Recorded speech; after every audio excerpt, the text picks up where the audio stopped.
You're all familiar with the choice we have before us.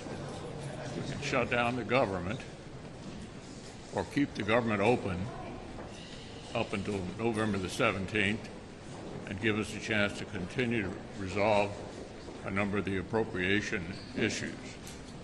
It's important to remember that if we shut down the government, for those of us who are concerned about the border and want it to be improved, the Border Patrol and the ICE agencies have to continue to work for nothing. So I don't think, even those of us who are deeply concerned about the border, I don't think that's likely, more likely to happen in a shutdown than with the government open. So the Senate and the House are quite different, as you know, and I think in the Senate we're going to continue to try to reach an agreement, pass it on a bipartisan basis, and hopefully keep the government open.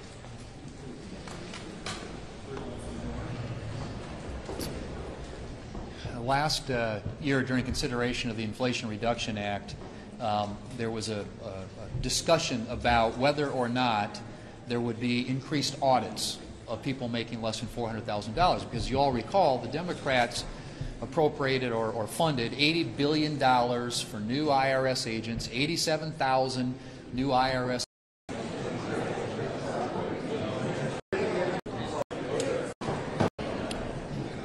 afternoon, everyone. You're all familiar with the choice we have before us. We can shut down the government or keep the government open up until November the 17th and give us a chance to continue to resolve a number of the appropriation issues. It's important to remember that if we shut down the government, for those of us who are concerned about the border and want it to be improved, the Border Patrol and the ICE agencies have to continue to work for nothing.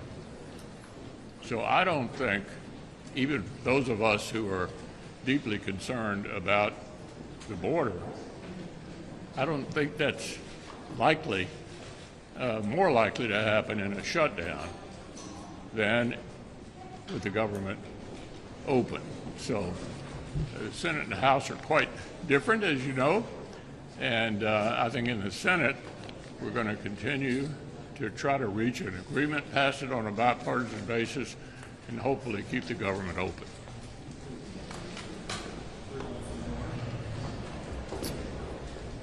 Last year, during consideration of the Inflation Reduction Act, there was a discussion about whether or not there would be increased audits of people making less than $400,000. Because you all recall, the Democrats appropriated or funded $80 billion for new IRS agents, 87,000 new IRS agents.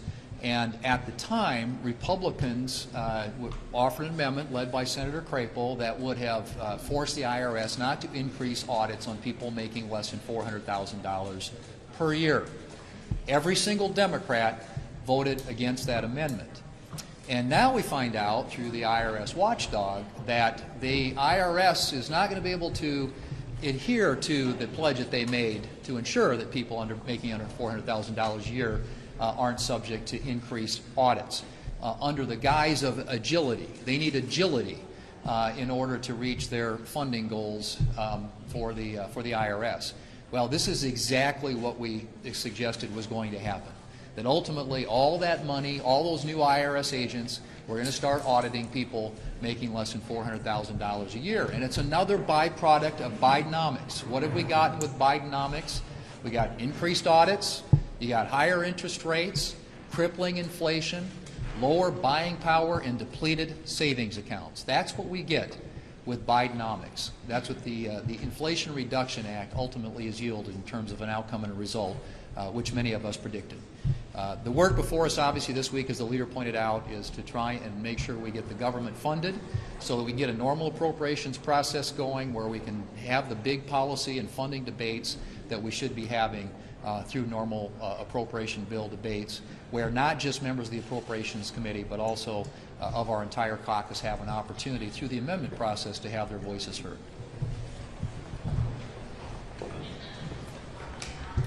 Well, the government is on the verge of a shutdown, and the government is currently being operated using the bloated budget of Pelosi and Schumer and Biden from last year, with lots of wasteful Washington spending in it. The American people deserve better. They deserve a government that is open and that works for them. They deserve a government that is open and a border that is closed, which is why Republicans will be working on amendments on what we're dealing with on the floor now that will stop the flow of illegal immigrants coming into this country and stop the flow of illegal drugs that are doing so much damage to the people of this country. But the public deserves a Congress that provides a check on this out-of-control administration and the agenda that's coming out of the Biden administration. The way to do that is to pass 12 appropriations bills. We have a responsibility to do that. And that's why I'm such a proponent of the Prevent Government Shutdowns Act. I've continually co-sponsored this every time over the last 3 Congresses. Simply speaking, this holds the public harmless. And it holds Washington here, Republicans, Democrats, House and Senate here, working day after day, 7 days a week, to get all the appropriation bills done, and they can work on nothing else until that happens. This is set up to put the pressure and the punishment on the politicians, not on the public. We need to pass the Prevent Government Shutdowns Act. We need to do it now.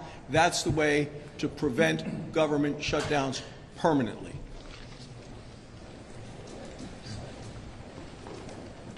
Well, harvest is in full swing back home in Iowa, and on Monday as I was driving up to the airport, I go through all of these wonderful communities lined with soybean fields, corn fields, and some of the fondest memories that I have as a little girl in southwest Iowa was always riding in the tractor or the combine with my dad or my uncle or my grandpa. And, you know, Iowans are working really, really hard. And it's such a different position than what we see here in Washington, D.C., where yet once again Congress as a body is not able to get its work done. And I think folks here in Washington could really learn a lot from our hardworking Iowans. And so this last Friday, I tried something new, and I brought a lot of these Washington, D.C. agencies out to Iowa for my first ever Entrepreneur Expo, where we connected small businesses and individuals from the great state of Iowa with those in government agencies to learn about contracting opportunities. We really want to develop our small businesses in Iowa and again give them the shot at providing government, our federal government, with their next best idea. Well, we saw the startling numbers, I think, from the August immigration. I talked about that illegal immigration. I talked about that last week. But this week, I also realized as I went to see what's called the Martinsburg Initiative in Martinsburg, West Virginia, where it's an all-hands-on-deck preventative initiative to fight addiction and the addiction crisis. The numbers that were released, 111,000 Americans lost their lives to fentanyl overdoses last year. My state of West Virginia, per population, unfortunately leads that statistics, and our statistics went up 4.5% in terms of the number of lives that we lost. So as we look at this potential for a government shutdown, if we look at the alarming numbers at the border, what we're faced with is what the leader says. We're faced with asking our Border Patrol agents who are totally overrun, we're asking them to do more now, but now we could be asking them, or they could be asked to work and not receive a paycheck.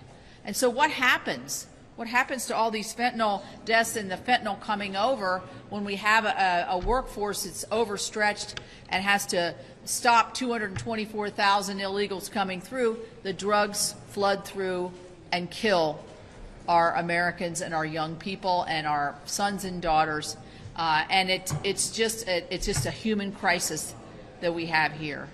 So we got to keep the government running. We've got to pay and figure out a way to enforce the border. I think it would be a great place to put it on a CR to have more border protection. I'm absolutely for that. But at this point right now, 77% of the American people do not believe we should shut the government down, and I'm in that 77%. And I think it will have great impacts not only on the border, but also on those who are suffering from addiction and having issues with the flow of fentanyl that are coming across our border. Thank you.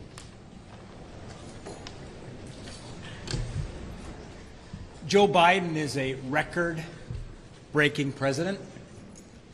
Record high inflation, record high gas prices, record high illegal border crossings. In this administration, who, quote, brought back transparency, conveniently disclosed the August border numbers in a Friday evening news dump when they thought nobody was paying attention. And I can see why they wanted the American people to miss this.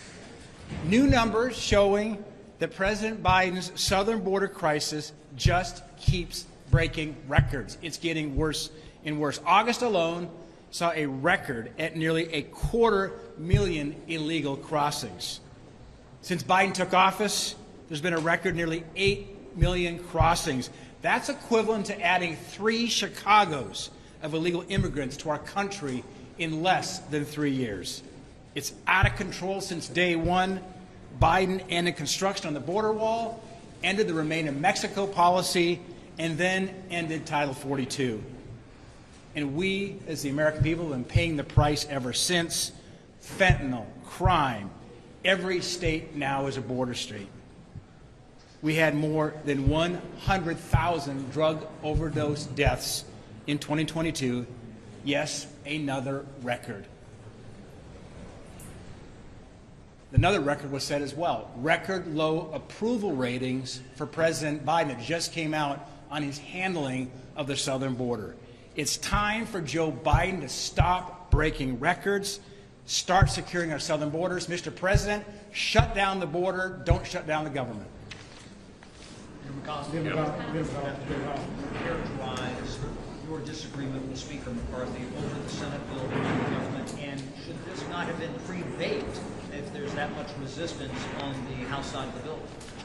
Well, you know, for over 200 years, the Senate and the House have been very different.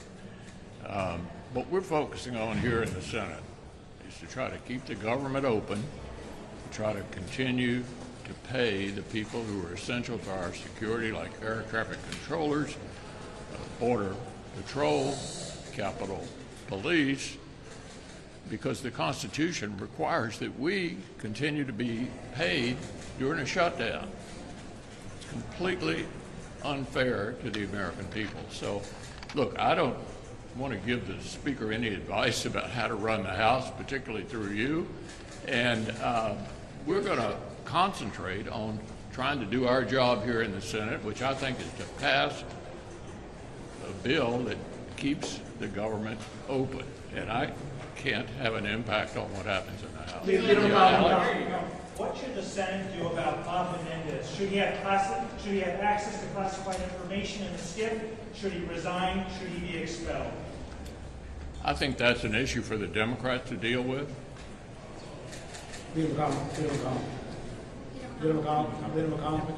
Regarding a possible government shutdown, would you be willing to strip Ukraine aid out of the package in order to make sure that it got a vote in the House of Representatives? I'm comfortable with the way we put together the Senate bill. It basically is trying to do just continuation until November the 17th. I think this crafted package is a result of a lot of discussion. I think it makes sense for the Senate. I also think it makes sense for the country, and that's what I intend to support. Leader McConnell, would you support a clean CR without Ukraine?